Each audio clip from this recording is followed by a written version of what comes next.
Hey everyone, in this video I will tell you how you can pay with easypaisa or jazzcash on your temu account. If you have a temu account and you want to pay with your easypaisa or jazzcash, for that just open your temu app on your mobile phone. Now when you open your app, just select the product that you want to purchase. Let's suppose I will select this product. I will click on add to cart. Simply I will click on add to cart.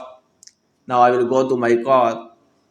You will click on this checkout. Simply click on checkout, select your product and just click on checkout. Now here you can see an option called payment methods. In payment methods, click on first one, card. When you click on this, now here you can see you can add a Visa card, MasterCard, debit or credit card.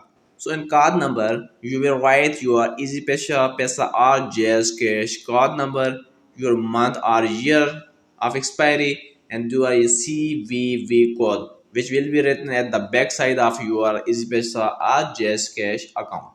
So after adding all details, just simply click on submit order.